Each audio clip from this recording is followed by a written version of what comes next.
குரட்டி என்ற பெயர் கேட்டால் மஞ்சளாறு காட்டில் சிறுத்தைகளும் புலிகளும் கூட பயப்படும். 20 அடிக்கும் நீளமாக மரங்களின் கிளைகளில் படர்ந்து இருக்கும் தனது அழகிய உடம்பும் கரும்புள்ளிகளும் அதற்கு பெருமையாக இருந்தது.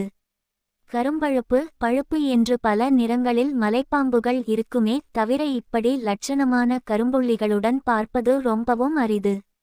மலைப்பாம்புகள் பொதுவாக பறவைகள், முயல் போன்ற சிறிய பிராணிகளை பிடித்து உண்ணும். சில சமயம் மான் போன்ற சற்று பெரிய விலங்குகளை கூட தாக்கும். ஆனால் குரட்டி சற்று வித்தியாசமானது. காட்டெருமைக்கன்று, சிறுத்தை போன்றவற்றை கூட தனது குரட்டி பிடியில நொறுக்கி எடுத்துவிடும். அதனால் அதற்கு குரட்டி என்று பெயர் வழங்கி வந்தது. குரட்டி தனது தலையை ஒரு கிளையின் மீது வைத்தபடி ஆற்றங்கரையையே பார்த்து கொண்டு இருந்தது. மிரண்டு ஆற்றங்கரையில் வரும் மிளாமான் குட்டி அதன் கண்ணில் பட்டது. நீண்டு கிடந்த தனது உடலை வேகமாக தன்னை நோக்கி இழுத்தது. அநேகமாக அந்த மான்குட்டி மிகவும் குறுகலாக ஓடும் அந்த ஆற்றை கடந்து வரலாம். அப்படி கடந்து வந்தால் குரட்டி இருக்கும் வழியாகத்தான் வரவேண்டும். அந்த மிளாமான் ஆற்றில் இறங்கியது. குரட்டியில் வாயில் நீர் சுரந்தது. மீதமுள்ள குரட்டி தனது உடலை கிளையில் சுற்றி தனது தலையை மட்டும் தொங்க வைத்தபடி அசையாமல் இருந்தது. பார்வை மட்டும் ஆற்றில் இறங்கிய மான் மீது இருந்தது. ஆற்றில் மான் நீந்தியது. இதே மரத்திலிருந்துதான் குரட்டி ஒரு நாள் ஒரு சிறுத்தையை மடக்கி பிடித்தது. ரப்பர் போன்ற தனது உடம்பை கயிறு போல் பாவித்து இறுக்கிய வேகத்தில் சிறுத்தையின் எலும்புகள் மடமடவென்று முறிந்தன. மான் கரையேறி விட்டது. குரட்டி அசையாமல் இருந்தது. அந்த மரத்திற்கு அருகாமையில வந்த பாதையில் சுற்றி பார்த்தபடி நடந்து வந்தது அந்த மான். சொல்லி வைத்தது போல் அந்த மரத்தடியில் வந்து நின்றது. குரட்டி மான்குட்டியில் கழுத்தில் மாலையாய் விழுந்தது. அம்மா என்று கதறியது மான்குட்டி. எதிர்பாராத தாக்குதலால் நிலைகுலைந்து போனது. அப்படி இப்படி கூட அசையாமல் நின்றது.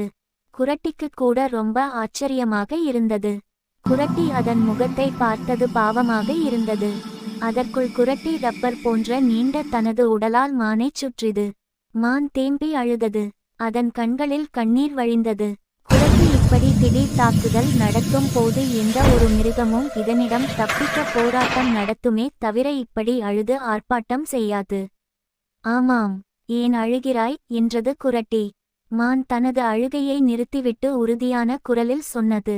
இப்போது சாவு என்பது நிச்சயமாகி விட்டது. சாகும் முன்னர் அம்மாவின் உயிரை காப்பாற்றிய பெருமையாவது என்னைச் சேரும். நீங்கள் மனது வைத்தால் எனக்கு உதவலாம் என்றது. நான் எப்படி உதவ முடியும் என்றது. மொட்டச்சி அம்மன் பாறைக்குச் சென்று நாவல் பழங்களை எடுத்து என் அம்மாவிற்கு கொடுத்துவிட்டு மீண்டும் இங்கு வந்து சேருகிறேன். பின்னர் உன் இஷ்டப்படி என்னை கொன்று சாப்பிடு என்றது மான். நீ மீண்டும் என்னிடம் திரும்பி வருவாய் என்பதற்கு என்ன உத்தரவாதம்? நான் சொல்வதில் உனக்கு நம்பிக்கை இல்லை என்றால் நீ என் கூடவே வா. நாவல் பழங்களை என் தாயிடம் சேர்த்ததும் நீ என்னை கொன்று சாப்பிடு. உன்னை விட்டால் என்னால் பிடிக்க முடியாது.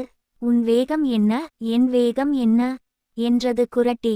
என் மீது நம்பிக்கை இல்லை என்றால் நீ என்ன சொல்கிறாயே அதற்கு நான் கட்டுப்படுகிறேன்.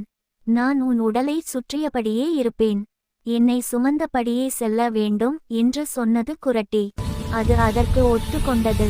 குரட்டியை சுமந்தபடியே சென்றது மான். மொட்டச்சி அம்மன் பாறைக்கு சென்றது. நாவல் பழங்களை சேகரித்து கொண்டது. மலைப்பாம்பு தன் உடலைச் சுற்றியிருக்க உற்சாகத்துடன் நடந்தது. தனது அம்மாவுக்காக தன்னுடைய உயிரை கொடுக்க ஒரு வாய்ப்பு கிடைத்தது. அதற்கு சந்தோஷமாக இருந்தது.